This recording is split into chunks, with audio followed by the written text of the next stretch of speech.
दो क्रमिक सम संख्याओं का एचसीएफ होगा। दो होना चाहिए और क्रमिक होना चाहिए, दो संख्या कम से कम, दो क्रमिक। इसका मतलब क्रमिक का मतलब होता है लगातार, लगातार संख्या होना चाहिए। और वो क्या होना चाहिए? सम। तो हम लोग लगातार अगर संख्या ले और सम ले, तो सम संख्या हम लोग अगर ले कम से कम कितना होना चाहिए? तो 2 और 4 ही होगा। तो 2 और 4 का एलसीएम निकाले, 2 गुना 1, उसके बाद 2 गुना 2। हम लोग को निकालने बोला है 9 और 100। बच्चे लोग ध्यान से देखिए, इसका मतलब दोनों में मोसो एक जैसी संख्या कौन दिखाई दे रहा है? 2। तो इसका मतलब ये 2 क्या हो जाएगा इसका आंसर? तो आंसर इसका ऑप्शन क्या टिक लगाएंगे? बी टिक लगाएंगे। ऐसे समझ लीजिए, दो विषम संख्या चुनने बोला है। तो अब हम लोग देखेंगे विषम संख्या। विषम संख्या होता है, विषम संख्या हम लोग अगर ले तो 1 और 3 विषम संख्या है, और उसका हम लोग क्या निकालेंगे? मोसो। हम लोग को मोसो निकालना, 1 का एलसीएम तोड़े तो 1 गुना 1 होगा, 3 का एलसीएम 3 एकम 3। अब हम लोग को क्या चुनने बोला है? विषम संख्या का मोसो।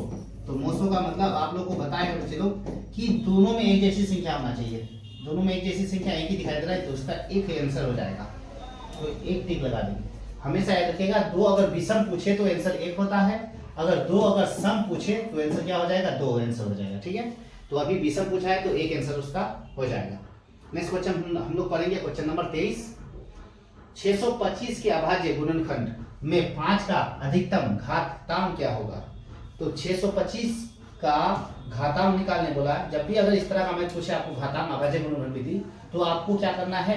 एलसीएम निकाल लेना है। एलसीएम निकाल के उसको तोड़ेंगे, 5 एकम 5, 2 5 6, 5 गुना 10, 5 5 6 25, फिर 5 गुना 10, 5 5 6 25, 5 5 6 25, यानी 5 का घात कितना है बच्चे लोग बताइए? 5 का घात कितना है? 4। तो इसका आंसर क्या हो जाएगा? 4 हो जाएगा। 512 के अभाज्य गुणनखंडों में 2 का अधिकतम घातांक क्या होगा? 2 का। फिर क्या करेंगे? अभी जस्ट आप लोगों को बताएं, 512 का एलसीएम तोड़ेंगे, फिर उसी तरह से आंसर निकलेगा। तो ये आप लोगों के लिए छोड़ रहे हैं, इसको आप लोग हल कीजिए। Question number 25। क्वेश्चन नंबर 25 में लिखा हुआ है 23,750 में 5 का अधिकतम घात क्या होगा? देखिए सेम टू सेम क्वेश्चन है, इसको अधिक से अधिक प्रैक्टिस कीजिए। ये क्वेश्चन आप लोगों के लिए छोड़ रहे हैं। ये सब क्वेश्चन आसान है और बिहार बोर्ड में ये सब आ चुका है, प्रीवियस क्वेश्चन है। उम्मीद करते हैं बना सकते हैं इसको। क्वेश्चन नंबर 26 है, यदि यम धनात्मक पूर्णांक है तो धनात्मक विषम पूर्णांक का रूप होगा। बता, पूर्णांक संख्या होना चाहिए जबकि वो धनात्मक हो। धनात्मक और क्या होना चाहिए? विषम होना चाहिए। धनात्मक का मतलब प्लस होना चाहिए, और विषम का मतलब 1 हो या 3 हो या 5 हो, इनमें से होना चाहिए। और संख्या यम वाला होना चाहिए। इसका मतलब एम में 1 हो, 3 हो, 3 हो या 5 हो, इस ऐसी संख्या होना चाहिए। तो m के साथ ये सब संख्या अगर दिखाई दे तो उसका आंसर हो जाएगा। तो आप देख सकते हैं कि यहाँ सम संख्या है, ये भी सम संख्या है, और ये विषम संख्या है। विषम संख्या, इसका मतलब ये इसका आंसर। क्वेश्चन नंबर 27 में है, परिमेय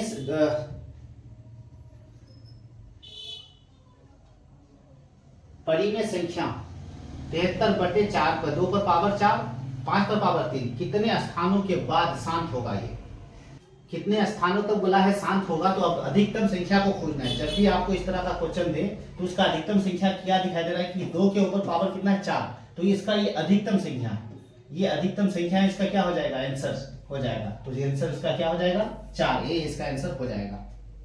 ये ट्रिक है, अधिकतम संख्या अगर दिखाई दे तो ये अधिकतम संख्या इसका क्या हो जाएगा? आंसर हो जाएगा। तो ये संख्या इसका क्या है? अधिकतम संख्या है, आंसर है। Next question, question number 28। अब आया क्वेश्चन इंपोर्टेंट सब। अब यहाँ देख सकते हैं कि इनमें से कौन सी संख्या है। अब ये संख्या कौन सी है? ये संख्या बच्चों को कंफ्यूजन करा देते हैं कि ये सब संख्या को कैसे पहचाने। ये सब संख्या को पहचानने का ट्रिक आपको बता दिए। शांत होने के लिए संख्या क्या चाहिए हम लोग को? शांत होने के लिए उसका हर में कितना होना चाहिए? 2 और 5 से कट जाने चाहिए। 2 और 5 से अगर कट जाए तो संख्या शांत है। देख सकते हैं कि 4 कट रहा है किससे? 2 का पावर है। और उसी तरह 125 किसका पावर है? 5, यानी 125 कितना बार है? 2 बार है। 2 बार है। उसी तरह 4 भी कितना बार है? 2 बार है। 4 को तोड़े तो 2 गुना 2 गुना 2 हो जाएगा, इसका मतलब 2 का भाज्य है, और 125 को भी तोड़े तो 5 5 6 25, 5 से 125 होता है। इसका मतलब ये 5 से कट रहा है, ये 5 से कट रहा है, ये 2 से कट रहा है, 2 और 5 से निकले तो इसका मतलब ये संख्या क्या है, शांत है। तो इसका मतलब आंसर ए हो जाएगा, ये संख्या शांत है। 7 पर क्या दिया हुआ है, बारकोड का मान क्या होगा। तो जब भी एक संख्या के ऊपर अगर बारकोड दिया हुआ है, एक संख्या के ऊपर बारकोड, तो उसको पहचानने का ट्रिक है, आप देख सकते हैं बारकोड एक संख्या पर है, इसका मतलब पॉइंट उड़ा देंगे। एक संख्या पर बारकोड है तो एक बार 9 लिखेंगे, तो इसका मतलब 7 बटे कितना हो जाएगा, 9 आंसर हो जाएगा। इसका आंसर ये हो जाएगा। एक संख्या पर बारकोड है, इसका मतलब एक बार 9 देंगे। 2 संख्या पर होगा तो हम लोग 2 बार देंगे। तो ये इसका ट्रिक है। चल क्वेश्चन नंबर हम लोग 30 पढ़ेंगे। क्वेश्चन नंबर 30 में है 0.3 बारकोड 2 पर है, पहचाने अच्छी तरह से, सिर्फ 2 पर बारकोड है, उसका मान निकालने बोला हम लोग को। तो उसका मान हम लोग कैसे निकालेंगे, अब पहचाने ध्यान से। 0.3 बारकोड सिर्फ 2 पर है, तो एक संख्या पर बारकोड रहेगा तो हम लोग पॉइंट उड़ाने के बाद एक बार ही 9 लिखेंगे, और इस पर बारकोड नहीं है तो इसका मतलब उसका मान 0 बैठाएंगे। इसका मतलब पता चला 32 बट्टे कितना हुआ, 90, इसका आंसर हो जाएगा। तो 32 बट्टे 90 इसका आंसर मार देंगे। फिर से बता रहे हैं, अगर कोई अलग संख्या लिया जाए 0.32, ये दोनों संख्या पर बारकोड होता तो इसको दशमलव को हटा देते, अब 99 लिखते हैं। दोनों संख्या पर बारकोड रहेगा तो इस तरह से बनाएंगे, जितनी संख्या पर बारकोड उतना बार 9 लिखेंगे। अगर एक संख्या पर बारकोड रहेगा तो एक ही बार 9 लिखेंगे, लेकिन उसके साथ जो संख्या रहेगा उसको हम लोग 0 से संकेत कराएंगे। तो इसका आंसर ये हो जाएगा। नेक्स्ट क्वेश्चन हम लोग पढ़ेंगे, क्वेश्चन नंबर 31। उसके बाद गुना 2 पर पावर 0 का मान होगा। तो इस तरह का मैच जब भी रहे तो आप पहचान लीजिएगा, इन दोनों को गुना करने पर इसका मान क्या निकलता है, हमेशा एक निकलता है, एक निकलता है। इसको हम लोग बी टिक लगा देंगे। इसका मान हमेशा एक होता है। जब भी जितनी भी संख्या रहे उसके ऊपर अगर पावर 0 हो जाए तो हम लोग उसी तरह से हमेशा एक लिखेंगे। इस तरह से जितनी भी संख्या रहे उसके ऊपर अगर पावर 0 रहे तो इसका मान हमेशा 1 होता है। ठीक है, ये शॉर्टकट ट्रिक है। क्वेश्चन नंबर 32 देखेंगे कौन सी संख्या पूछा, इनमें से कौन सी संख्या है, कौन सी संख्या पहचाना हम लोग को, 5.2372। इसका मतलब ये संख्या कट चुका है, अच्छी तरह से कटा हुआ संख्या है। और पॉइंट अगर ना रहे, पॉइंट रहे तो अप्रिमेय संख्या हो जाएगा, पॉइंट अगर रहे तो वो संख्या अप्रिमेय, पॉइंट ना रहे तो वो संख्या परिमेय बन जाती है।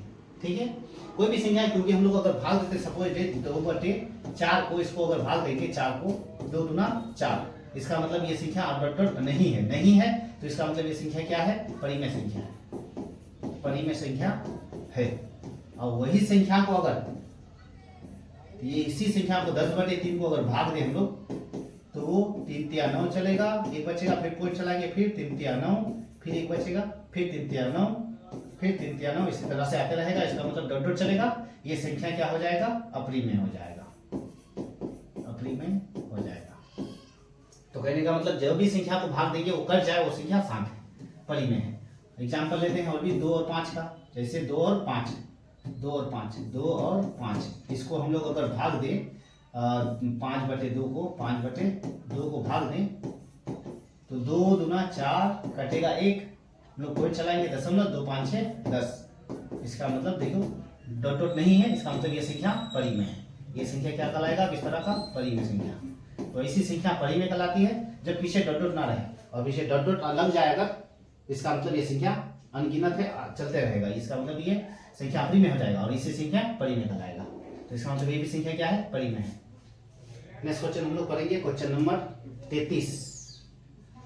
11.23564 बार कोड का मतलब देखिए, यहाँ क्वेश्चन में बताया है कि 11.23564 बार कोड है, इसका मतलब वो संख्या और भी चल रहा है।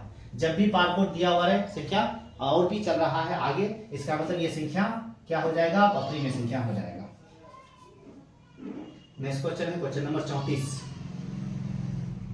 क्वेश्चन नंबर 34 में पूछा है, किसी धनात्मक पूर्णांक a तथा b के लिए a, b का मोसो गुना लोसो निम्न में से किसके बराबर है।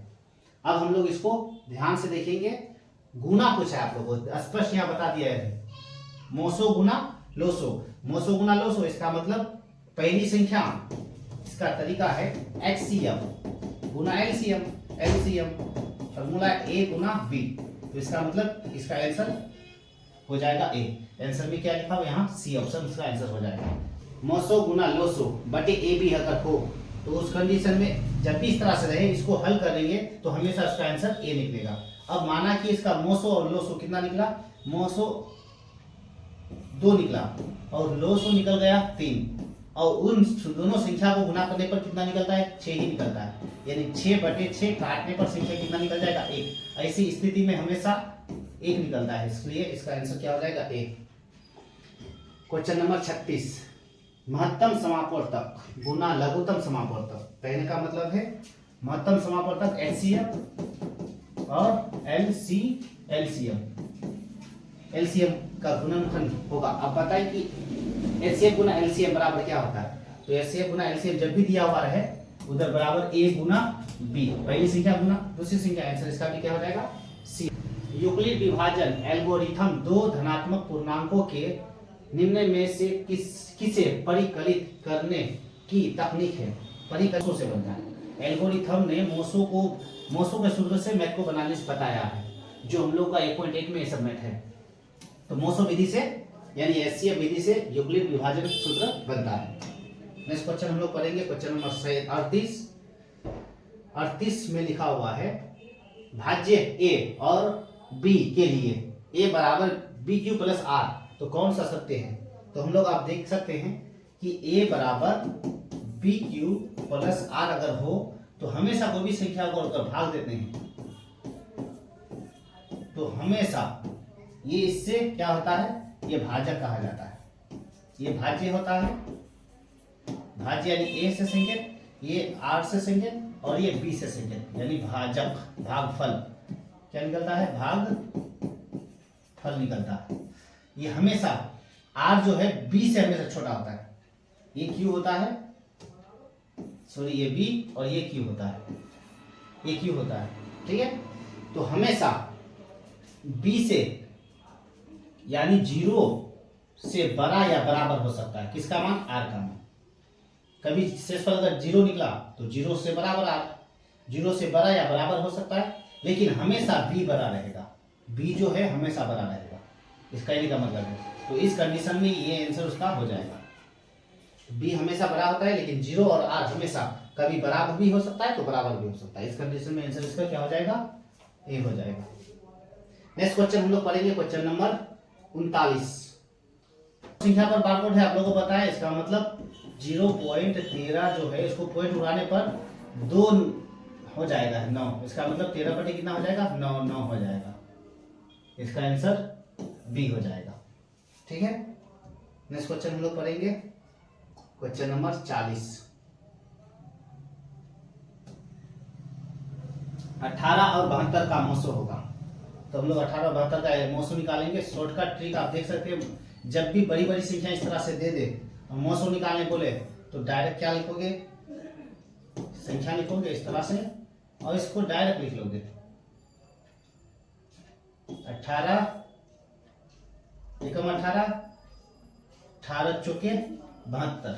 इसका मतलब दोनों संख्या किससे कट के खत्म होगा, दोनों ही संख्या 18 से खत्म हो चुका है, इसलिए एचसीएफ बराबर हम लोग का 18 हो जाएगा। सबसे नया ट्रिक है एचसीएफ निकालने का ट्रिक है, यानी मोसो निकालने का। दोनों संख्या जब भी बोले डायरेक्ट काटोगे, एलसीएम उसका हो जाएगा। क्वेश्चन नंबर 41, यदि Q और P और Q 2 अभाज्य संख्या है तो उनका मोसो होगा। 2 अभाज्य संख्या है तो उसका मोसो क्या होगा। आप लोग को अभी जस्ट हम लोग बता दिए, अभाज्य संख्या हम लोग अगर ले, अभाज्य संख्या अगर ले तो हम लोग अभाज्य संख्या में कितना ले सकते हैं, 2 और 3। 2 और 3 जब भी अभाज्य बोले इसका मतलब इसका मोसो क्या हो जाएगा, हमेशा 1 होगा। 2 गुना 1 और 3 का मोसो निकाले तो 3 गुना 1, तो एक जैसी संख्या ही क्या कहलाता है, एक जैसी संख्या ही मोसो कहलाता है। इसका मतलब मोसो बराबर क्या हो जाएगा, 1 हो जाएगा। एक इसका आंसर है। नेक्स्ट क्वेश्चन है क्वेश्चन नंबर 42 में है, महत्तम समापवर्तक PQ गुना लघुत्तम समापवर्तक Q के बराबर है।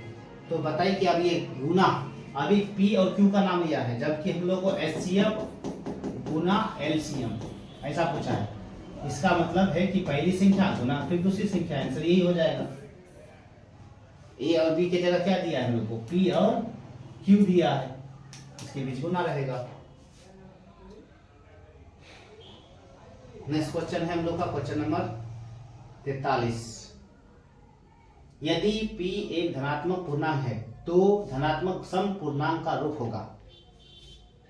तो हम लोग क्या करेंगे, इसको बनाएंगे।